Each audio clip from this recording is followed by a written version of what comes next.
Welcome to Armchair Expert, experts on expert. Holy smokes. The best, biggest, greatest. Oh, buckle your seatbelts. Malcolm Gladwell is here. Malcolm Gladwell, of course, is the author of 5 New York Times bestsellers.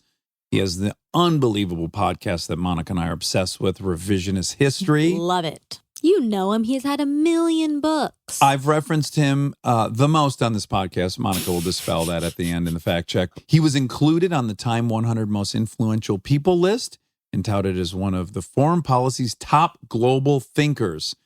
He wrote The Tipping Point, Blank Outliers, What the Dog Saw, David and Goliath, and his new book, which is phenomenal, and honestly you should listen to on Audible, is Talking to Strangers. It's such an immersive, wonderful experience. Malcolm Gladwell, I love you. Thanks for coming. Please enjoy the genius from up north, Malcolm Gladwell. We get support from Quince. So we've been talking about Quince a lot lately, and as we head into fall, it's the perfect time to reset your wardrobe with their amazing pieces. I think it's so fun to do when the seasons turn over to just spruce up your wardrobe with a couple specials, and Quince is the place. Totally. We're talking organic cotton, Mongolian cashmere, tailored chinos from just $60. Premium fit and quality you'd expect from a luxury brand designer. I love Quince. You know, I like it understated and subtle, and I like stuff that has high quality. And Quince checks all those boxes. I love a lot of stuff from Quince. Honestly, they have incredible premium denim, which is very important for fall. It's pretty much all I wear in the fall is denim. And Quince has such a good selection of quality denim. Their stuff is so versatile, timeless, and built to last that you just grab every single day without thinking. Right. And all of that for 50 to 80% less than similar brands. They go direct to ethical factories, cut out the middlemen, so you get all that quality without overpaying for it. We love that. And they do way more than clothes. They have bedding, cookware, bath essentials, travel must-haves, same deal, and great quality. Upgrade your everyday. Download the Quince app for app-exclusive offers or go to quince.com/Dax. Get free shipping on your order and 365-day returns. Now available in Canada and the UK too. That's QUINCE.com/Dax. We get support from Skims. Oh man, do I love Skims. I've been living in the Skims lightweight cotton collection all summer, and I have to tell you, getting dressed has become so easy. I just throw it on. It just feels right immediately, whether I'm grabbing coffee or I'm on the couch all day or I'm out, even going to dinner. The cotton is so lightweight and breathable, which in this heat is a non-negotiable. The cotton jersey t-shirt, I just need everyone to know about this one. This one hugs in all the right places. It's very soft and it still looks and fits the same after months of washing, which is very hard to do, I feel, with t-shirts. I've been wearing the black cotton jersey t-shirt with basically everything all summer long. It goes great with any patterned skirt or shorts or pants. I mean, anything truly. I believe that's probably my favorite piece from the cotton collection, but they also have great lightweight cotton thongs that are so comfortable and they're cute. That is a very, very hard mix to achieve, especially with undergarments. I feel if you can find some that are cute, but also comfortable and do the job, that is a win. And Skims has really, really figured that out with the lightweight cotton collection. Shop Skims Cotton and all of my favorite pieces at skims.com. After you place your order, be sure to let them know we sent you. Select podcast in the survey and be sure to select Armchair Expert in the drop-down menu that follows. He's an armchair expert. He's an armchair expert. He's an armchair expert. Now, if I were you, I'd be suspicious of the claims I'm about to make, but I can tell you, nobody has been referenced more on this podcast than you. I don't think I make it through a single episode of this show without referencing one of your books. I'm very touched. I think you and John Krakauer are my all-time favorite nonfiction writers. You have such an amazing gift. You put it in such a delicious wrapper that there's something about your structure that I'm able to retain a lot of what you write. I read Tipping Point 10 years ago. I still remember all the stories with such detail. I've been dying for this to happen, and I just want to appropriately Thank you. fluff your pillows because I really look up to you, and I think you have such a unique gift. So Thank you. we're very flattered you're here. Yes. And, delighted. and we'd like to publicly thank Adam Grant for arranging this. Yes. He told us that he was a giver, and he is a giver. He Indeed. delivered. Yeah. He is a massive giver.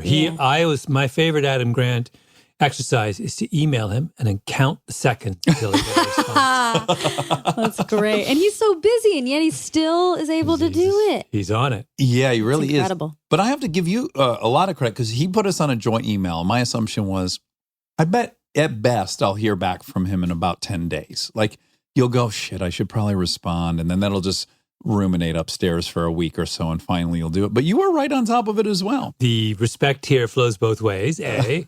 And B, when Adam weighs in, the prudent thing to do is to respond immediately. Okay. You know, I just do what Adam says, and I figure that pretty much always works out. Well, to use one of your own terms, I mean, he's kind of the ultimate connector, isn't he? He is. Think about Adam. I actually would be perfectly happy just to talk about Adam this entire Let's do it. podcast. Think about Adam is that is absolutely the case, but then you realize, oh, he's actually a really, really brilliant academic, and serious academics take him very seriously. And then you sort of discover some other aspect, and then I discovered he hates talking about it, but he was like a world-class diver as a Yeah, he was He all-American did mention diver. as a kid. I just feel like the further you probe, the more accolades you uncover with him. Yeah. He, of course, minimized his diving experience. He always minimizes it. Yeah. But then, did you see he posted some YouTube video of him diving 2 weeks ago? Did you see Oh, this? no. Oh. Yeah. Oh. Yes, and it was very impressive. Very Yeah. impressive. Because everyone fears that all aging jocks, and I am an aging jock, Yeah. we all fear that it's all gone away. Yeah. But that was evidence. The only more impressive one was I was once talking to the dean of the business school at Columbia, who is a very accomplished, serious Jamaican guy Mm-hmm. in his, I want to say, late 40s, early 50s. And then you go on YouTube and you see him dunking on someone. Oh, my Wow. goodness. Like as a grown man. Like Yeah. not In 18. his heyday. 50-year-old knees. Yeah, like just, and then he pretends it's a great effort and he's like exhausted, but you can tell he could have done it again. Sure. Wow. I feel like you're a jogger, right? Or not a jogger, you're a runner. Don't ever. I'm so Don't sorry. ever. Oh, I'm how so sorry. That was embarrassing. hugely- Dax. I mean, that's like I can't in the running world. The error you just made will get you excommunicated. Unforgivable? It's unforgivable. It's I mean, you're unforgivable. lucky I am kindly disposed towards you because that's Yes, you are a runner. You've broken 4 minutes in the 1500. I have. I mean, so long ago Wow. that it's a joke. Yeah, what were you, 14 or 15 or something?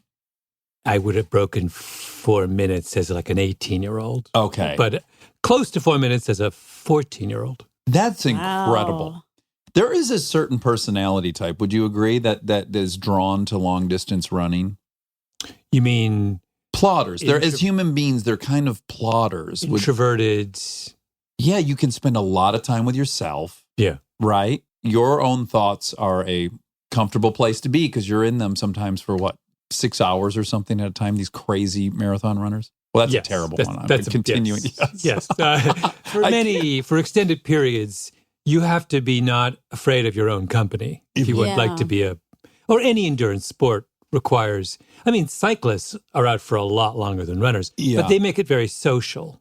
Right. Mm, Yeah, that's you're in a true. pack and you Yeah. draft people, right? Yeah. And there's teamwork. Yeah. So, but runners, you're off by yourself for extended periods of time. And it's not just the solitude. It's also, I have to imagine, in your head, you're like, quit. No, I'm not going to quit. No, I'm going to do that. Like there's a battle going on, is there not, to keep pushing yourself? Well, there is if you're running flat out, but not really, because if you're in serious training, you never push yourself to the point of utter exhaustion. That's a mistake, right? You're always stopping shy of that point. Mm-hmm. So if you are in a situation where you're seriously weighing whether to quit, you're going too fast, Right. right? But except in a race, sure, but in training, you should always be capable of doing another repetition or another mile or right. That's if you're doing it properly. right there might be a little bit different of a mindset, because when I'm jogging, and God knows I can only jog about 3 miles. Okay. And one of the miles, the third mile, is just an absolute court case in my head whether I should continue on or stop. It's maddening. It's a mind game running, for I think sure. so, I but- think so too. But maybe that's what separates like real runners and then us joggers. us lowly Both joggers. joggers, is that what you're saying?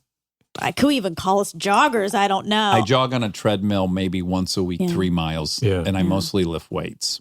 Yeah. Do you ever See, lift? Oh, thank you for noticing. I see. His that he- veins are popping They out are today. popping. Yeah. And he is wearing a rather tight T-shirt. That's Of true. course. That's true. To sort of show it off. Yeah. My- You don't buy a Ferrari and put the car cover on it. my favorite thing about LA is driving down, like Ocean Ave or whatever it's called in Santa Monica. There's always the dude with the perfectly cut torso who is jogging, in 45 degrees with his shirt off. Oh, yeah, You're yeah, just yeah. like, Yeah. you're just like, are you really in such a hurry to show the world that you will? Now, Monica's been with me, and what's interesting is I identify with straight male, but Monica's been with me. When we see a guy jogging with his shirt off, I am like in an 80s sitcom, craning my neck to watch. Oh Yeah. my goodness, Monica, look at his quads and look at his. I am like, Are you I a love serious it. lifter? No. Okay. I just try to look fine when I take my shirt off on TV. That's really the whole goal. And I've said many times, I have no desire to be strong. I just want to look strong. Yeah. You're in a world which places a premium on those kinds of Yeah. presentations. I mean, you don't have any choice. And as much as I fantasize about lifting a car off somebody, it's just never presented itself. I've never really found that I needed superhuman strength yet, and I'm 44. So I don't know. So far, I think I've picked the right lane. I am most generally interested in why people find their way to the path they did, more than I maybe even am the path they're on. So you have kind of a unique background that I'm going to theorize gives you a fun perspective on people, Americans in general, specifically. But the fact that you were born in England and then you were raised in Canada and then you've now lived in New York so much. And then, as you just said, you're out here a lot. Do you feel like your background has given you, in the way that there's a lot of great Canadian comedians, and I believe it's because they understand us so well, yet they are on the outside. So they have this great take on us. They can observe us. Yeah. Well, there's another factor about why there's so many Canadian comedians, and that is that you can get away with things because you're not a threat. So not only do you have the outsider's perspective, really important. Things strike you as odd that people who are native to that situation just miss. But more than that, you're from a little tiny country that no one's scared of. So like you can say the most outrageous things, and who's possibly going to be threatened by? You're right. So there's freedom that comes with being an outsider. Yeah, if you were Russian or one of the perceived threats, we probably wouldn't think it was that funny that you were mocking us, right? Yeah. That's if true. if it was the Cold War, Yeah. and you were, yes, exactly, there would be an issue. I always feel like there should be a general agreement about what the kind of cutoff for insignificant is in country size. So what's Canada, like 32 million or something? I forgot. Less or on par with California as a state, It right? should, there should be like below a certain point, people should just be like, you can say whatever you want. It really is. If the Dutch say something terrible, I mean, no one's going to get terribly upset because it's the Dutch. Yeah, some True. Liechtensteinian comedian says something, we're like, okay. No. But on the other hand, if someone from, if a German says something, Germany is consequential, right? Yeah. You're going to get upset. So somewhere between the Dutch and the Germans, I feel like there's a line. I would like to stay on the bottom end of that line. So it becomes a great asset to have this kind of outside perspective. But then at the same time, I could imagine that also would come with, let me first say, one of my favorite chapters of yours is on dyslexia, because I am dyslexic and I had a horrendous time through K through 5, but then found my way in junior high and then became a good student later. But I had grown up with the knowledge that, oh yeah, you're twice as likely to go to jail or be imprisoned if you're dyslexic. And then you revealed you're also twice as likely to be a CEO.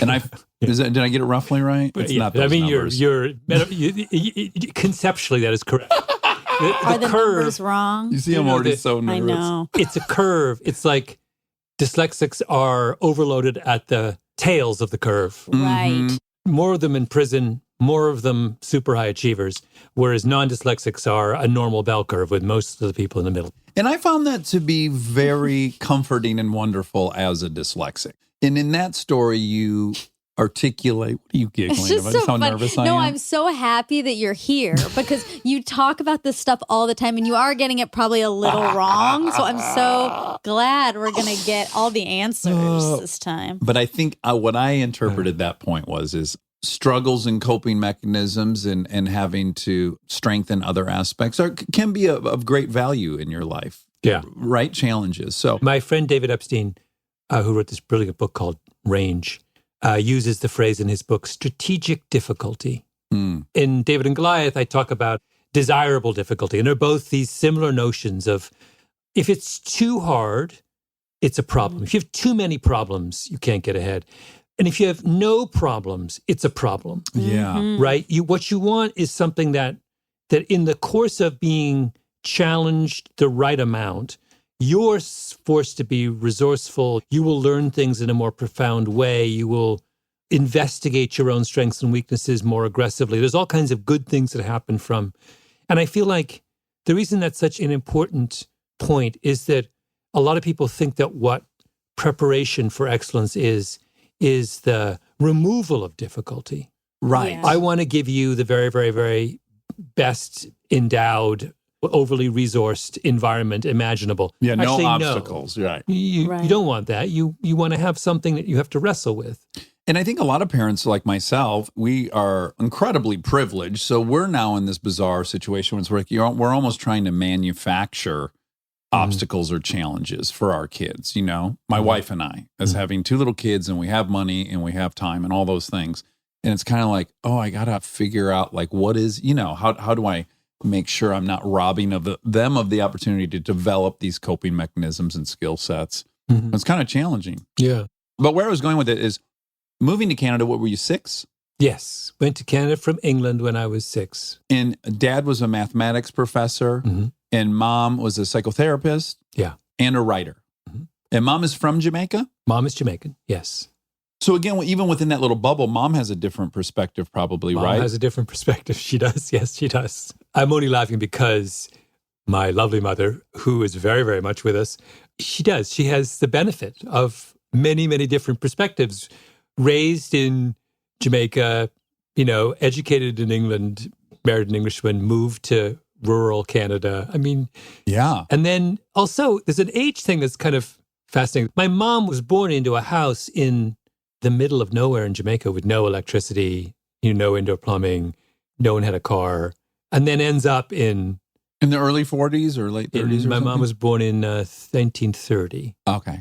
and then ends up in 21st century modern Canada. And I don't think all of us in this room will not see, I doubt, will not see that much technological and social movement in our lifetimes. Yes, from zero electricity to an iPhone. Yeah. Wow. Is kind of a lot. Right? It is. Yeah. I mean, It might be the sweetest spot of that transition. Of seeing maybe. everything. we're always patting ourselves on the back as we're the generation that will witness the most. I was like, I don't kind of know. I sort of think going from no electricity to the iPhone is the most anyone's going to have. Yeah. And I mean, imagine the perspective someone of her generation has on top of all the geographical and cultural movement, this crazy thing of growing up with horses and buggies and now taking jets across to Europe kind of thing. Yes. And then landing and pulling up your phone, and then a car pulls up in front of you and you get in it and go out anywhere you want. I mean, we're really getting... My mom hasn't gotten to Uber. Oh, yet. she's not on the Uber train. She's more of a Lyft person. Well, I just mean more and more, we travel a bunch for this show, and I always say, we're getting close to teleporting. I mean, we are really getting close to you wake up somewhere, in the morning and you go to the airport, and then you can really just be anywhere. And I try to be conscious of it. It is an incredible accomplishment that we can be anywhere on the globe. Yeah. Now, it's really exciting. What I find that you point out often, and it seems to be a theme through many of the books, is how bad our intuition is quite often, how counterintuitive results of studies generally are. And I think you often question a lot of assumed things, which I really like. And I was trying to think about what causes that. And I was wondering, do you think us using all this technology that has been amassed over centuries give us a false sense of our own intelligence? Like, is that part of the problem? Because I was an anthropology major, primatology specific. That's what I was interested in. And the difference between a chimpanzee's intelligence and ours compared to a chimpanzee's and a mouse, it's not that big of a deal. We're just fractionally smarter than a chimp, right? But other people have created all this stuff that gives us kind of this bolstered sense of our intelligence. Is that part of why we think we're so? We are massively overconfident. And a lot of modern psychology is simply the attempt to catalog the degree to which we are overconfident or overly in awe of our own abilities. My most recent book, Talking to Strangers, a big chunk of that is trying to dismantle this degree of self-confidence. Is like, you think that you can sum up a stranger, usefully and accurately in the space of one encounter. Chances are you can't. Yes. You think you can tell a liar. No, you can't. You all those sorts of things that we need to be reminded that we're not good at these fundamental social tasks. Yeah. And moreover, the proximity to the person actually can be more misleading than space from it. Like you cite different examples where the people who met Hitler generally trusted him, and the people that never met him face to face were more objective and better at knowing who he was. Yeah. What we're really built to do in social interactions as human beings is date. That's to say, all of our systems are optimized for romantic encounters, for choosing mates, for figuring out.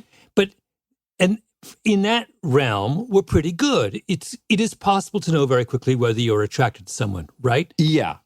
We have that down. That's what we've been optimized for. But when we try and transfer that to non-romantic settings, we get in trouble. Like, I am constantly amazed by, I think we're in the middle of, the process of choosing our presidential candidates. The mythology that surrounds choosing presidential candidates is the mythology of dating. It's really, when you think about it, people fall into this trap of saying, well, I want this person. Why? Because what they're effectively saying is, that's the person I would date. Right. And you realize you're not dating the president. In fact, if you were to imagine a more perfect selection process, it would be one in which you never met any of the candidates. It is not useful to know that Pete Buttigieg is 5'8", to know that Elizabeth Warren is a woman, to know that Joe Biden is, 80 years old or however old he is. None of these facts really help you. I mean, just because someone's 80 doesn't mean that they are more or less impaired than someone who's 70 or 60. I mean, you can be... Well, there's a wide range, right, of 80-year-olds. And the fact that if you look at the history of American presidential candidates, I did this once, and it's super obvious analysis. If you go back 100 years, every single person who has ever run for president, with 4 exceptions, has been a middle-aged, white, Protestant male over 6 feet in height. Right. There are 4 exceptions in the last 100 years. Jimmy Carter was short. John F. Kennedy was Catholic. Barack Obama was black. And Hillary Clinton was woman.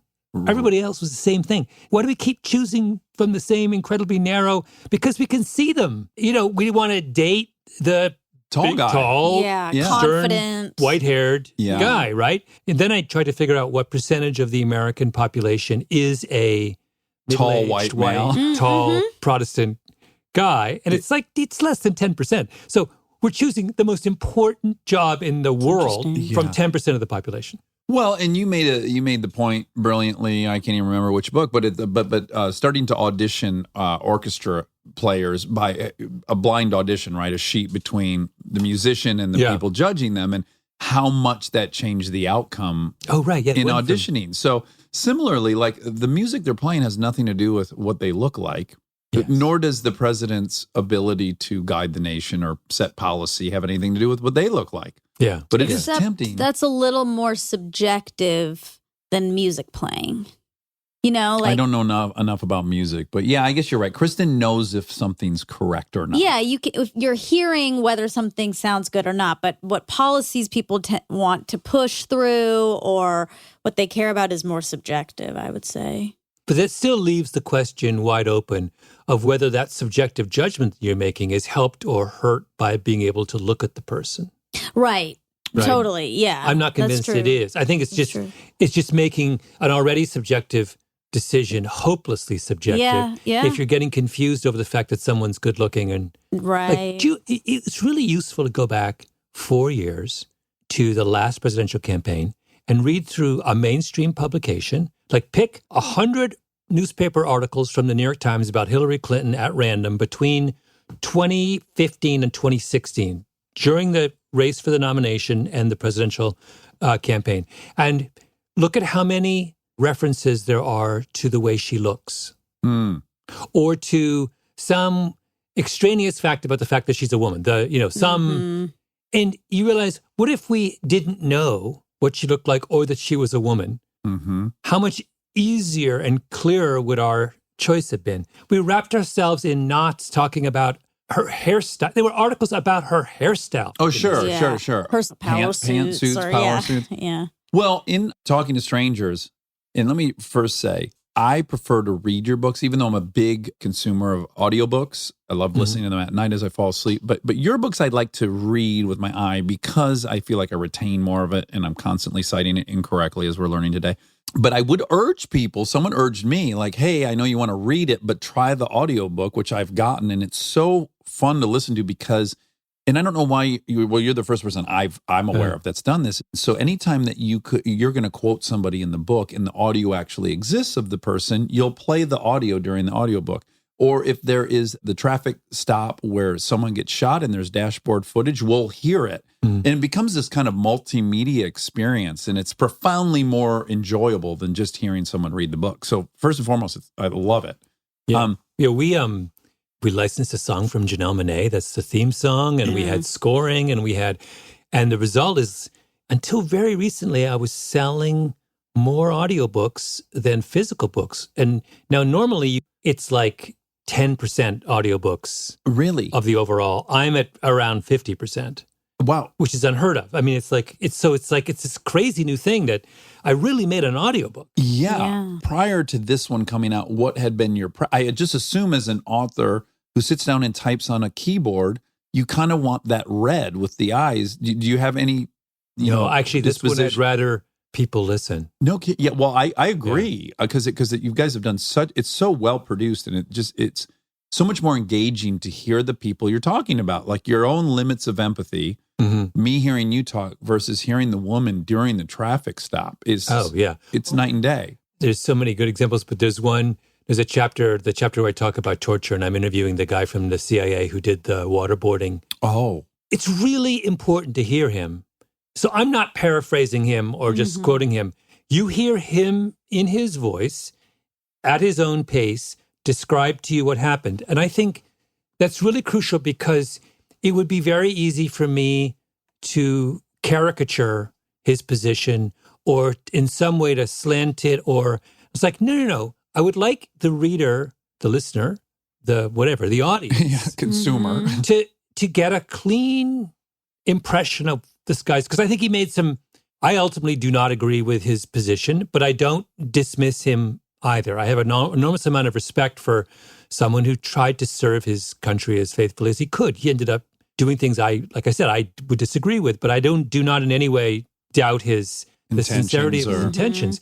It is really important as a listener that you hear it in his words, in his voice. You detail a situation where judges who are evaluating whether or not to grant bail to people or set bail or who they're going to let out and who they're going to put behind bars. And you say that they created an AI algorithm that evaluated all these cases that these judges had done, and that in general, they were 25% better at predicting who wouldn't commit a crime or who would be a good person to let out a bail. The algorithm. The algorithm was better than the judge, yes. The superior by 25%, which is very significant, right? I think in a Jonathan Haidt way, I really believe that we as individuals are just terribly unobjective, but that we do create systems that are pretty darn objective or significantly more objective than us. And so I have this kind of belief in systems, and I'm scared about just humans making decisions.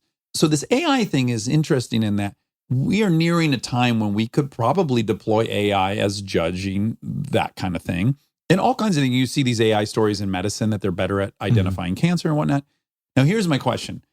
Because you love challenging systems so much, and I'm drawn to that as well, I invite AI making those decisions. But do you think having AI make these decisions for us could lead to us not challenging anymore, breaking paradigms, pushing things forward because we're just offloading or outsourcing that thinking, and we would just shut off altogether our evaluation of that, how good the system is?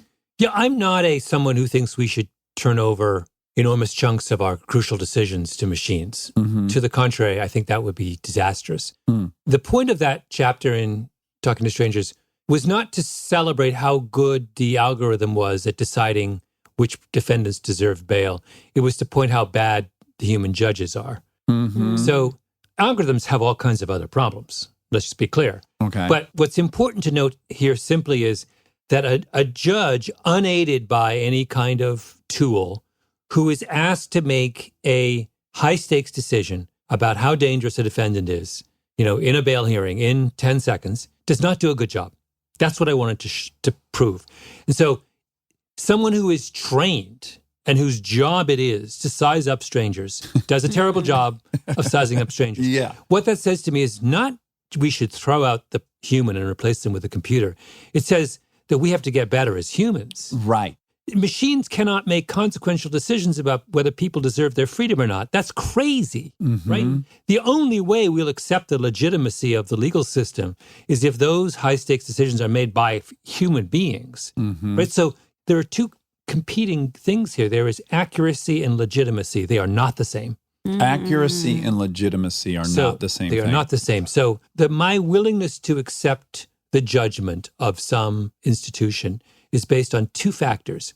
One is, how accurate are they in rendering judgments? Do they appropriately tag the guilty and appropriately tag the innocent? And secondly, how much credibility do they have? Are they people who I believe in, right? Yeah. As a kid, I would respond to scolding from my mother. I would not respond to scolding from a stranger in the street, even if the stranger in the street was correct, right? The stranger in the street has no credibility. They have no standing in my life. Why would I do what they say? My mom has enormous credibility, even when she's wrong. Right. I would submit to her authority because she's my mom, right? So that's credibility over accuracy. So the judge has all the credibility. The AI has the accuracy. The answer is to combine them. Yeah. To train and help judges to use these tools to improve the accuracy of their decisions while maintaining their human credibility. That is the ultimate solution. When we discuss these things, there's just way too much either or. Well, that's what I was going to say that I love most about your books, which I feel like they are always investigating on some level, which is all these things that we would love to be binary are just simply not binary. And so often we're pursuing two conflicting ideals that at best will be some compromise or some position on the pendulum, right, that we all feel good about. When I say I believe in systems, the thing that I think you detailed so perfectly is the Korean Air example, which is probably my favorite chapter in your book. All the time. All the time we talk about it. Just the notion that this pilot-co-pilot relationship, how effective it is at preventing disaster, and how much culture plays a role in the dynamic in between that relationship. See, to me, that's an example of a really great system that has been devised.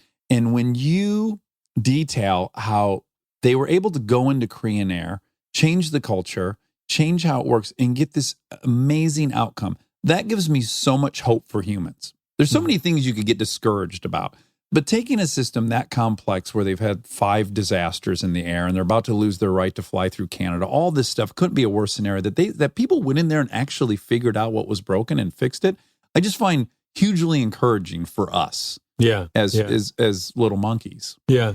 Stay tuned for more Armchair Expert, if you dare. We are supported by Walden University. You know that feeling when you've been thinking about making a move, going after the degree, the promotion, the thing you keep telling yourself you'll get to someday? Walden University is built for that moment. For over 50 years, Walden has helped working professionals get the W, the knowledge, the skills, and the confidence to create real change in their careers and communities. Their programs are designed around your life, not the other way around. With Tempo Learning available in select programs, there are no rigid schedules or set weekly deadlines. You move at your own pace. And Walden's faculty aren't just academics. They're practitioners who bring real-world experience into everything they teach. From your first class to career coaching and beyond, Walden is your partner the whole way. Take the first step and learn at a pace that works for you. Visit waldenu.edu. Walden University. Set a course for change. Certified to operate by Chev. We get support from Apple Gift Card. Back to school is here, and for many, that means some big life transitions. Whether they are heading into a new grade or setting up a dorm for the first time, you want to give them something that actually supports their growth and success. Apple Gift Card is a versatile solution because it takes the guesswork out of gifting. It's not just about a new pair of AirPods for focus. It's about giving them the invaluable chance to choose the digital tools and subscriptions that suit their unique journey. They can use it for productivity apps on the App Store, movie nights on Apple TV, or extra iCloud storage for all those new memories. With Apple Gift Card, it's so empowering to give the students their freedom to allocate their own resources. Celebrate their new academic chapter. Visit applegiftcard.apple.com to celebrate their milestones and gift one today. This episode is brought to you by SoFi, the all-in-one finance app where you can bank, borrow, and invest all in one place. Let's talk bank accounts for a second. The average bank savings rate is 0.39% in interest. You're earning pennies on your savings, but it does not have to be that way. With SoFi high-yield checking and savings, the money barely making moves sitting in your savings account can earn over 8 times the national average savings rate with eligible direct deposit. No account or overdraft fees, which feels rare these days. You can get your paycheck up to 2 days early, perfect for getting ahead of a bill or grabbing what you need right when you need it. Plus, get up to a $300 welcome bonus when you sign up with eligible direct deposit. Sign up for SoFi checking and savings at SoFi.com/armchair. SoFi checking and savings is offered through SoFi Bank N.A., member FDIC. Terms apply. This podcast is brought to you by Squarespace. We've talked before about Rob building our website on Squarespace, and I bring it up again because it's a perfect example of what they do well. Rob had all the pieces, the content, the vision, the ideas, but he needed something to actually take all that and make it public facing. And Squarespace was that bridge. Maybe you're in the same spot. You've been developing something, a business, a skill set, a body of work, and it's been private. It's been yours, but at some point you're ready to put it out there, and that transition from private to public can feel like a huge leap. Squarespace makes it feel like a step. Beautiful templates, built-in SEO, email campaigns, scheduling, analytics, everything you need to go from I've been working on this to here it is, come find me. All in one place, no code, no stitching together a bunch of different tools. So if you've been sitting on something and waiting for the right moment, this might be it. Head to squarespace.com/DAX for a free trial. And when you're ready to launch, use offer code DAX to save 10% off your first purchase of a website or domain.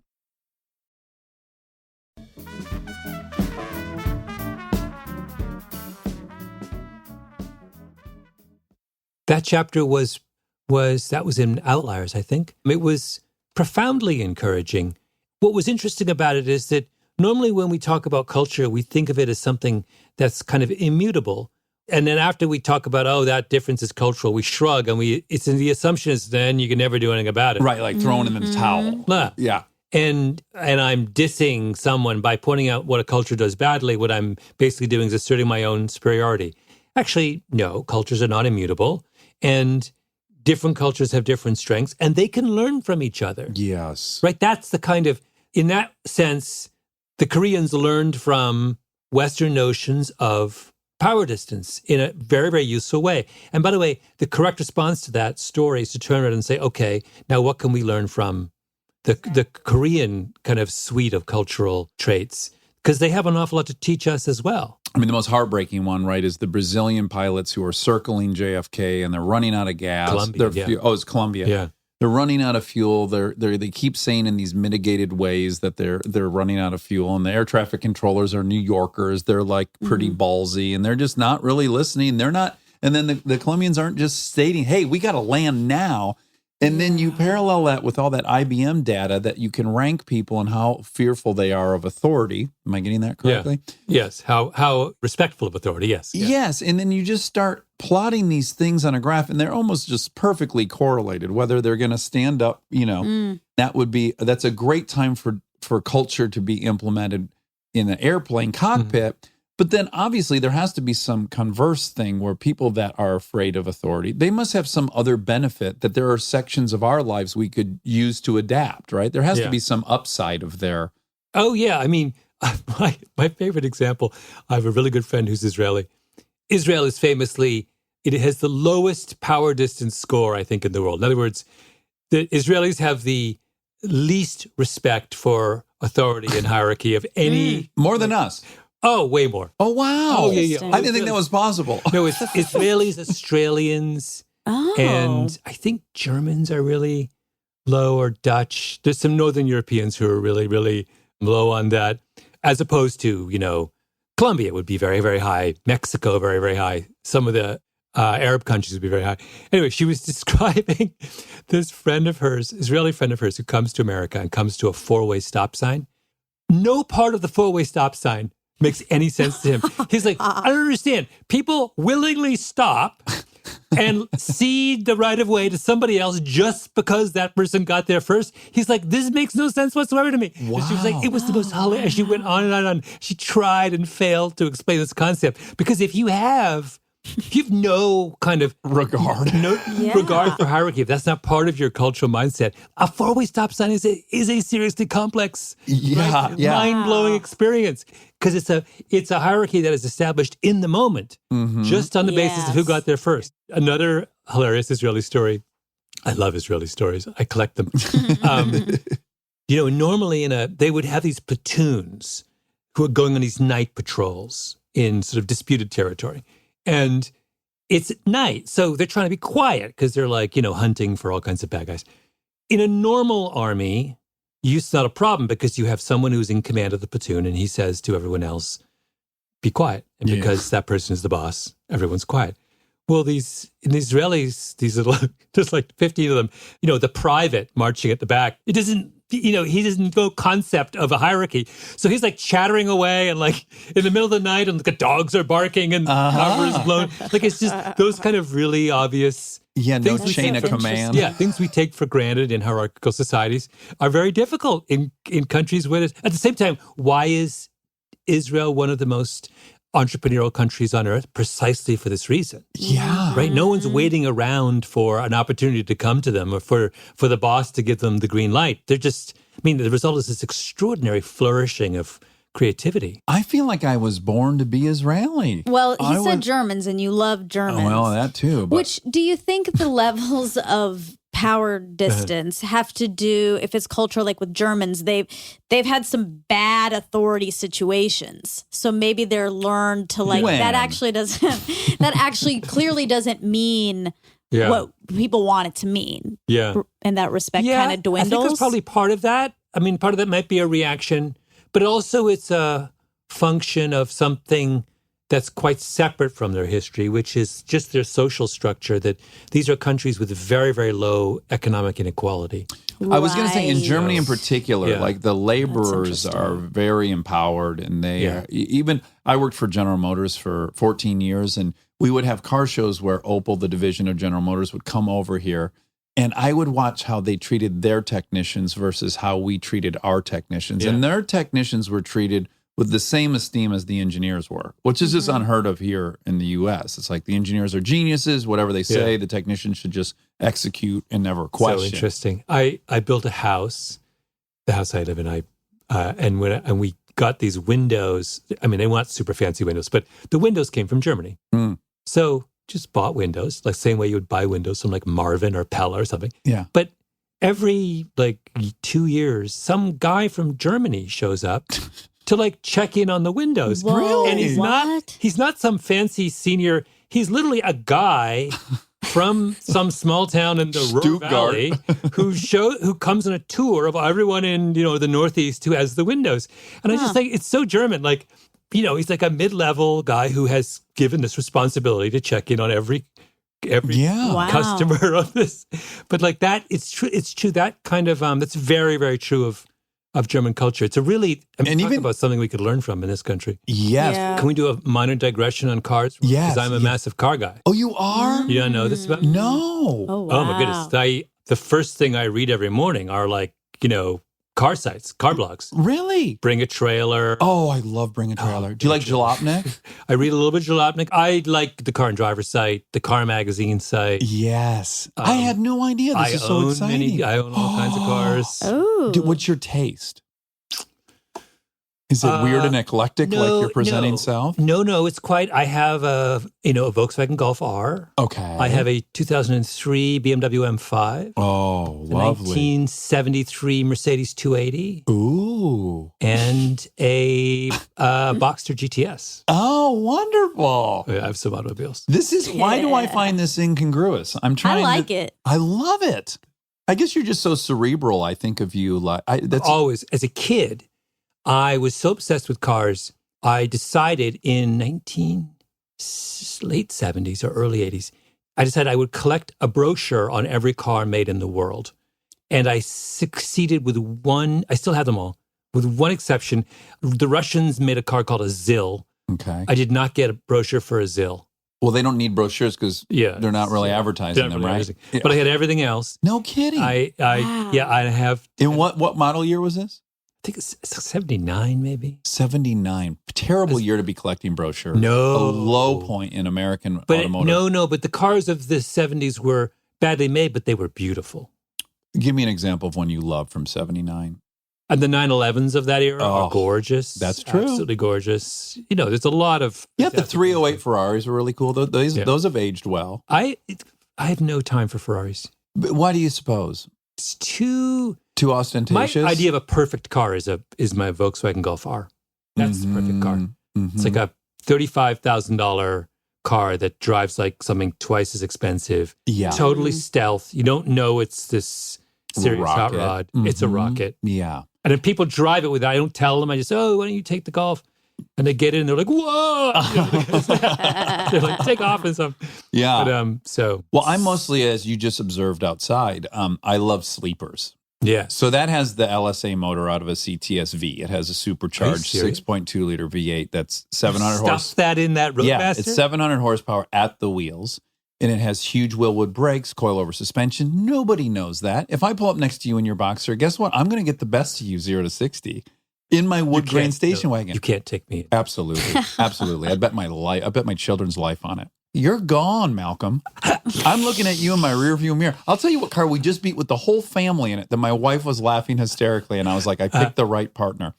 We pulled up next to a brand new Mercedes GT AMG. You know, the little two-seater. It's beautiful. Wait, you took that off the line? We were, Malcolm, I promise you, we were dead fucking even for about a half mile. And then just slowly started creeping ahead of me. And the guy was laughing hysterically who was driving. And we were all in there with the kids. It was a highlight. You're like, we are so off topic. No. Monica, feel free to weigh in. But I know nothing about cars. What are you driving? I drive a Prius C. she found getting a a car new- though. She Yeah. found. I've been dying to get her to fall in love with the car. She's like, I don't like cars. I don't care. But she don't loves the 300 SL Mercedes, the Gullwing. She discovered this car. I she saw it on realized, Comedians in Cars getting coffee. Mhm. That's where my knowledge comes from, and I thought it was really pretty. Oh, it's beautiful. You might want to save a little bit before Yeah, you get one. it's a It's little a few million steep. bucks. It's going to be a couple million, yeah. That's generally my taste. Something I can't afford. Now, one thing I learned about you while reading about you today, you were very, very driven as a child, right? And your father was a professor in Canada, and you had access, and he would let you roam freely and just read and tear around the university, right?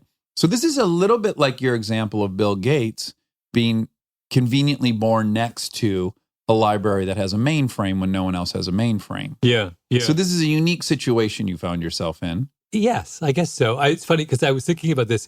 One of the reasons I'm out in LA is that I interviewed for our music podcast Flea from the Chili Peppers. Oh, yeah. And because he has this really lovely book out. And the book is all about growing up in East Hollywood or Hollywood of the 70s Mm-hmm. and how he was essentially unparented and from the age of 11 on was just roaming the streets of 1970s Hollywood. Of course, 1970s Hollywood is nothing like today. It's like The nadir of. it's crazy time. I mean, it's like every degree, every kind of madness is going on in the streets.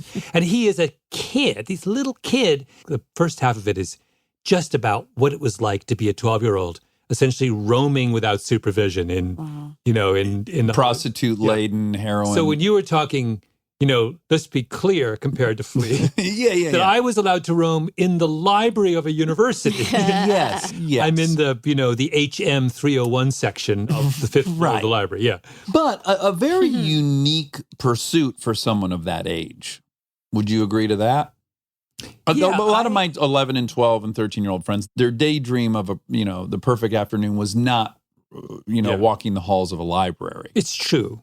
It is a little unusual. I grew increasingly uninterested in school, the institution, but increasingly interested in learning. Uh-huh. It didn't seem to me that learning either exclusively or even preferentially took place at a school. Rather, it seemed to be far more efficient to do it on your own or to go someplace where there were tons and tons of great books. My parents, to their great credit, it got to the point where my mom would write me fake notes to get out of school. Or she would give me notes and she would leave the date blank. And she could just give me a stack and I would just fill in the date. And wow. She was so complicit in my kind of absenteeism because she knew that what I was really doing was I wasn't like Flea, wandering the streets. I was actually probably in the library or at home reading something, And I had a friend. It's funny, if I can continue with the Flea comparisons. Flea describes meeting Anthony Kiedis as, I think he's in high school. They're like 14 or 15.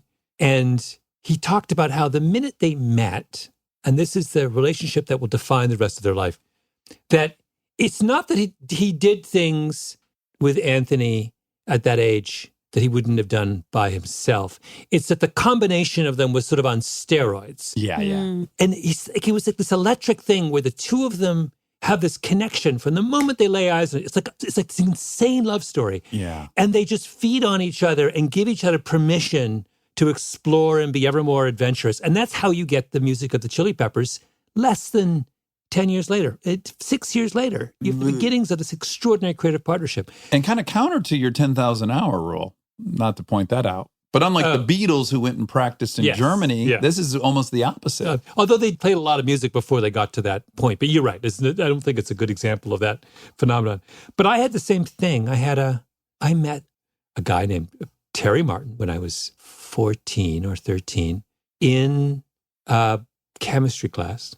And it's my version of Anthony Kiedis. He was this, both his parents at that point hadn't even graduated from high school. He just had this more than pure intelligence. He had this sense of adventure. He would explore any idea under any circumstances at the drop of a hat. And he had no fear of ideas. And I had never met anyone with that.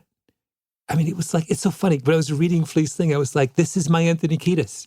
Do you know, as you're saying it, I'm almost crying, and I've talked about it on here a bunch, but mine's Aaron Weekly. I met this kid when I was 12 years old, and I'm not a comedian if I don't meet this kid. We gave each other permission, and all I cared about was his approval, and everyone else just fell to the wayside. And if I was making Aaron laugh, I was in heaven. And we just built this almost shared identity that ends with me here. I am not here without that person. And I never have advice for people, but if I have a single piece of advice, it's like, find that person when you're young. Find the person that gives you permission to be you and that you can give permission to them to be them. I remember like Terry and I and his cousin would play endless games of Risk and Monopoly. And the minute he said it, it just made such perfect sense. It never occurred to him that the rules that you were given, you had any obligation to follow.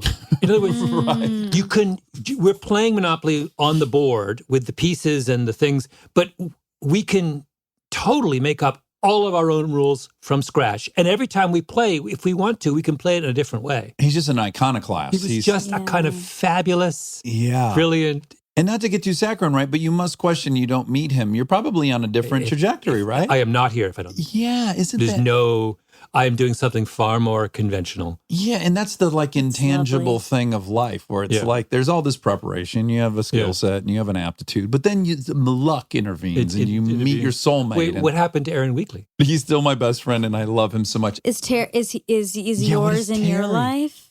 Terry Still? is a tenured professor of history at Harvard University. And No Wow, way. we should he's have like- Terry on too. Oh. He's so smart. And what's his That's field? awesome. Soviet history. Soviet history. He writes like books that are Wow. hundreds and hundreds of pages long and years in the making. I mean, he's a very, very, very serious scholar.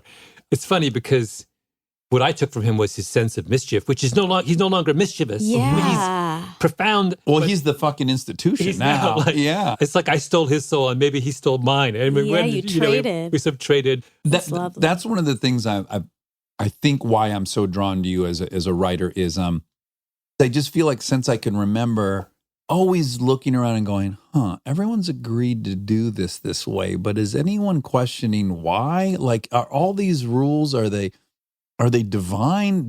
Like I've always been obsessed with which of these rules should I be following? Which Yeah. one should I ignore? And I don't know if I'm unique in that or whatever, but I just, every time I read you, I think, yes, here's somebody who would take the most basic premise we all ascribe to and question it. I also want to point out for people, because I think it's really encouraging, you were kind of a shitty student, right? Like you got out of University of Toronto and you couldn't get into grad school. Is that story apocryphal or real? Shitty is too strong. I never went to class. Okay, well, I would say that'll- that's a shitty student who But I doesn't didn't attend. do badly in the courses that I cared about. Okay, So I didn't go to university to sit in a lecture hall and listen to somebody. That's not my definition of university. My definition was going to the library and doing stuff on my own and then talking about it with friends. Well, I wanted the kind of social experience of learning and the access to all those resources, but I wasn't there to listen. Instead of me listening, to this day, the notion of going and listening to someone talk is just not my cup of tea. I can't sit still. See, now me as a dyslexic who couldn't get anything from the written word, I love people telling me stuff. Like I love it. It's like I can retain so much from listening to somebody more than, say, reading often. So I have such a different relationship with it. But you kind of already answered my question. But I was just wondering if being that driven and focused at such a young age, was that isolating at all? I have an armchair theory that maybe your desire to challenge the status quo could have been because you were observing a status quo that didn't include you and you got critical of it. Oh. I mean, this is like a very cheap psychological. No. Super guess. interesting. Never thought about this before. It's funny. I suppose formerly I was something of not an outsider, but a kind of, when I went to college, I was 2 years younger than my peer group. Oh, you graduated early? Yeah. So, Canada has 13 years of high school. So I was 16 and my peers were 18. Now, the difference between 16 and 18 is enormous, right? Oh. It's not the difference between 21 and 23. Yeah. So in that sense, I did feel, I suppose, a little bit on the outside for social reasons. Mm-hmm. But I wasn't sort of aware. I never felt that I was isolated. Some people clearly have that kind of chip on their shoulder or that perspective is, on the outside looking in. And maybe it was because that's one of the gifts of being an athlete. Which, if you had asked me at 14 or 15 what I was, I would have said I was a runner. Right. I wouldn't or a have even- jogger. No. Right. That's an identity as So a young I had age. an identity. Yeah. And that was sufficient for me. Yeah. Do you think if you subtract that, It's a very different story. it's a different story, right? Yeah, I think it's so interesting in retrospect to look back from adulthood at how enormously central sports are. This thing, particularly like when you think that there's nothing at stake, like Right. 0.0001% of people who do sports in high school go on to make a living out of it, right? Right. In 99% of cases, you don't even keep doing it past, it's in a window. Like my window as a serious runner was 4 years. It's like, it's a tiny fraction of my life. I still run now, but I don't race in the way I did back then. I don't self-identify as a runner. But this little 4-year window of activity had this lasting imprint. 1/25 of your life, probably. Yeah. Yeah. I mean, in a perfect world, yes. Well, you're going to make it to 100. You're so- lean. You're smart. These are all right. Useful predictors. I think they're pretty useful. Okay. How do you curate the stories that support your thesis in your book? Do you find interesting stories along the way and earmark them and then later try to place them in? Or do you go out with your thesis and come across them? Like, how can you draw from such different periods and topics? Like, as I'm reading the current one, all of a sudden we're in Montezuma and Cortez's story. So I'm just curious, how do these drastically different, they seem off topic, but they find their way into supporting your thesis? Was it a chicken or an egg? It's changed ever since I started doing revisionist history in my podcast. Which is spectacular, by the way. thank you. Well, our favorite one is the token. Oh, yeah. On Sammy right, Davis. right. Oh my God. I can Yeah. remember Sam. where on the road I was when I Yeah. heard the audio of the roast. And I Oh, my was God. like, That is... I mean, it's so heartbreaking. It's crazy. I haven't heard this one, but the one you did on memory, people talk about nonstop. I wrongly was talking about it the other day, thinking it was about this book. Oh, Troy was you were talking about right. it the other day too. Yeah. Yeah, like I've just heard so many people reference that episode. Brian as Williams, being- that one? Yes. Yeah. Yep. Well, those are two good examples of, so the Sammy Davis Jr. one does not begin with an idea. It begins with my friend Charles Randolph. Do you know him? He's a screenwriter. No. Did The Big Short. Oh, And the we new love movie that that's coming movie. out, Bombshell. This, I'm dying to see that. it's so good, by the way. Oh, It is phenomenal. Nicole Kidman, Charlize Theron, Margot Robbie, Kate McKinnon, Oh, boy. John Lithgow. Oh, boy. Like- Smoke show. With like a script that's so dense and brilliant. And anyway, Charles is one of my best friends. Charles is one of those people who never has an uninteresting thought. So I literally will go out to dinner. It's embarrassing. I will go out to dinner with him. I've known him for like 20 years. And I take paper and pen. And like when he's not looking, I like scribble down. So Charles just one day says, you have to listen to this roast. Oh, It's so that was unbelievable. the first piece. Oh, yeah. He says, it's unbelievable. And like, and he has his own theory about it. And I listened to this thing and I was like, I have to do something with it. I don't know what it is. Yeah. And so I listen to it and think about it and think, well, what is the story here? There's got to be it because in all of those episodes of revisionist history, you tell a story, but there's always a deeper point that I'm trying to make. And so that's examples of you start with the story and the story appeals to you on some emotional level and it has its own inherent power. And what I want to do is give you a reason to listen to it even more closely. That's the point. Stay tuned for more Armchair Expert, if you dare. This episode is brought to you by ServiceNow. Look, I have my dream job. I get to talk to folks I admire like crazy and ask them virtually any question that I want to. I can't imagine a better way to spend my time. But even dream jobs have some not so dreamy parts, the stuff that gets in the way of the actual work. Now, that's where ServiceNow's AI specialists come in. They don't just tell you what you should do about your busy work. They actually do it, start to finish. Cases closed, requests handled, no extra work for you. So you and your team can focus on what matters most, which for me is, are they obsessed with male bodies on the same level as I am? They never are. To learn how to put AI to work for people, visit servicenow.com. Living your best life means being extra where it counts and skipping the extra where you don't need it. Like in your cleaning products. That's where Seventh Generation comes in. Their bio-based cleaning power delivers a powerful clean with nothing extra in the bottle. Need a dish soap that cuts through the tough grease? A detergent that tackles the worst stains and odors?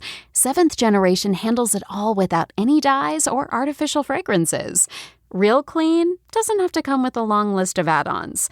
Upgrade to a powerful clean without anything extra. Look for Seventh Generation dish soap and laundry detergent wherever you shop for your cleaning products.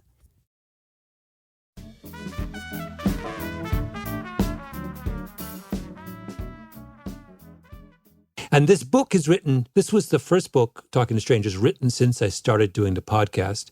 And it was written in a very different way than my previous books because in all of the chapters, I start with the story.